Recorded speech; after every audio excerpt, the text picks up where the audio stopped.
तो mixture and allegation में एक और तरह का क्वेश्चन आता है जिसमें कि प्राइस पर यूनिट का कॉन्टेक्स्ट दिया रहता है। तो 1 किलो का कितना, इस रेट पे लिया पर केजी, इस रेट पे बेचा पर केजी। तो ये सारे सिनेरियो में एक एग्जांपल से समझते हैं। A shopkeeper mixes 5 KG rupees per KG. Worth मतलब कॉस्ट प्राइस है, with a certain quantity rupees per KG. Certain quantity दिया हुआ नहीं है।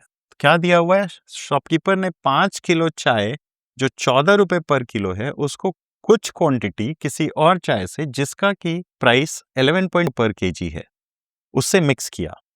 यानी कि 5 केजी पहले वाले का तो पता है और इसको उसने लिया रुपीज पर केजी पे। दूसरे वाले का उसको नहीं पता है तो मान लेते हैं n यूनिट लिया। और ये सोचने के लिए मैं लिख रहा हूं, ऐसे सॉल्व करते समय आपको लिखने की जरूरत नहीं है, ये मैं क्वेश्चन को एक्सप्लेन कर रहा हूं। तो इसको उसने लिया 11.50 पर केजी पे। अब वो मिक्सचर को बेच रहा है 13.20 पे। तो क्या सीखा है आपने कि आपको कॉस्ट प्राइस के हिसाब से चलना है।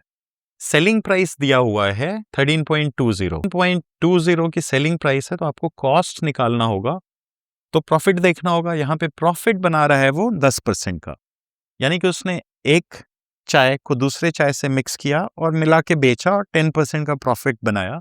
जिस पे 10% बनाया उस पे सेलिंग प्राइस 0 की है, यानी कि कॉस्ट प्राइस को 10% से बढ़ाया। 1/10 से बढ़ाया तो 1/11 से कम करेंगे। 1/11 अगर आप इसका देखोगे तो 1.2 होगा, यानी कि कॉस्ट प्राइस की वैल्यू y। तो अब यहाँ पे जो पूरी सिनेरियो बनी फाइनली वो ये बनी कि 5 केजी रुपीज पर केजी का केजी के साथ मिक्स किया और मिक्सिंग जो मिक्स की वैल्यू है वो उसकी कॉस्ट पड़ी केजी पे, और इसको आप एलिगेशन लैडर पे यूज करते हो। तो एलिगेशन लैडर पे पहले डाल लेते हैं 11.50, ठीक है, दूसरा डाल लेते हैं 14 और इनको मिक्स करके मिला 12। अब ये वाली गैप जो है ये है 3.5 की, 12 सॉरी ये है 0.5 की, आधे की।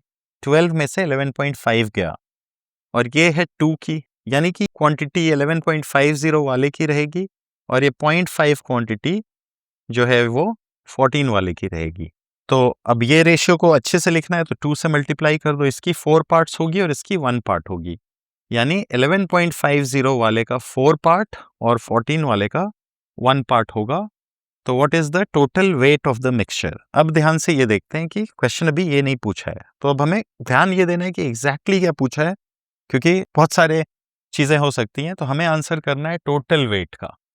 अब 5 केजी है 14 पर केजी वाले का, यानी कि ये जो 1 है 14 पर केजी वाले का 1 है और ये एक्चुअल में 1 ना होके 5 केजी है। तो ये 1 into 5 हुआ, तो ये 4 जो है वो एक्चुअल में 4 times 5 केजी होगा। 1 की वैल्यू 5 तो 4 की वैल्यू 4 into 5 20 केजी, यानी कि 50 वाले केजी और 14 पर केजी वाले का 5 केजी, दोनों मिल के बने 20 + 5 केजी। तो क्वेश्चन के हिसाब से चलना है, क्वेश्चन को ध्यान से पढ़ना है।